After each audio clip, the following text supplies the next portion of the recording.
Hi, it's Terrence here, the real estate consultant, coming to you today specifically to talk about appraisal. Three key points, three things to remember, three things to take a look at when you want to dispute an appraisal. Now, the market being red hot as it is, most appraisals come in on point. I have seen quite a few appraisals come in really, really low, oftentimes due to no comps for the area, or one situation where the appraiser really didn't know that particular area, and also other situations where it's just just a difference of opinion. And of course the appraisals to some degree if are mathematics, but also is also relative to the actual appraiser's insight in terms of how they view the property. So with that being said, if an appraised value comes in low, typically what I would do is first off try to reach out to take a look at the appraisal itself if possible.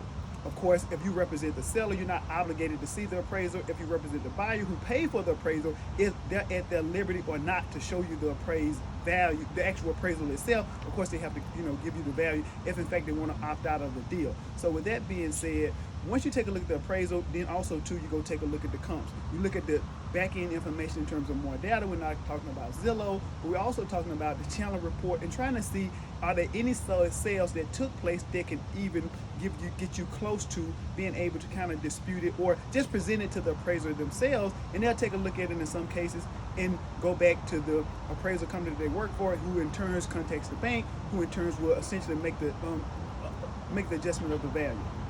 That's one way of going about doing it. Another way is to basically present, gather the information, present it to the actual lender, say, listen, here are the comps that we came up with. Can you get this presented back through the proper channels so the appraiser can take another look at it? In some cases, actually in most cases, I think I've disputed it over the hundreds of transactions I've had. I probably disputed at least 10 appraisals. Of the 10, only 2 have been overturned, and those 2 was overturned primarily due to a gross degree of lack of full analysis of all the data, so to speak, from the appraisal. In short, the appraiser overlooked a lot of stuff that prompted them to make the necessary change. Now, in fact, we also work with investors that we set comps for certain neighborhoods. And so, for example, you're going into a neighborhood, you're doing a complete revitalization, and a home hadn't sold in the last 10 years, last 5 years. How do you come up with a comp for that? You really can't. So what you have is that, depending on the buyer, of course, if it's an FHA buyer that's purchasing a home,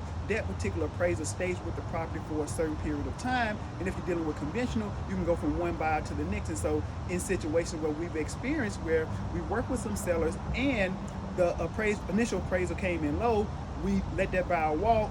We then opt to go down that road dealing with FHA again, and we actually ended up getting a conventional buyer that was able to get the appraised value that we needed and to be able to move on.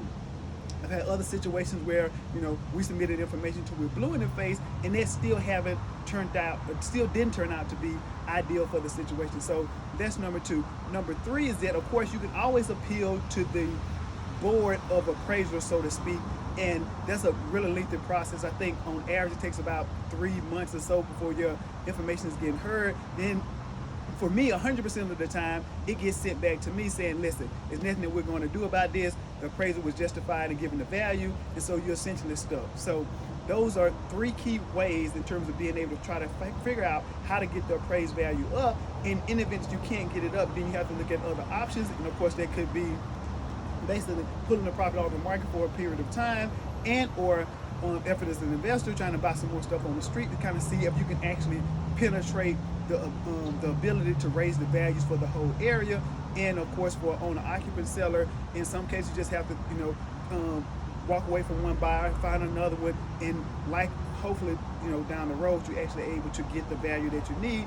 And unfortunately but true, in some cases the price that you have it under contract for just isn't comparable to the area, and so you have to do a price reduction. So thank you for taking the time to kind of dive a little deeper into the appraisals. Of course, feel free to always reach out to me for a direct consultation, 901-691-2722, or visit TerrenceHillRealEstate.com.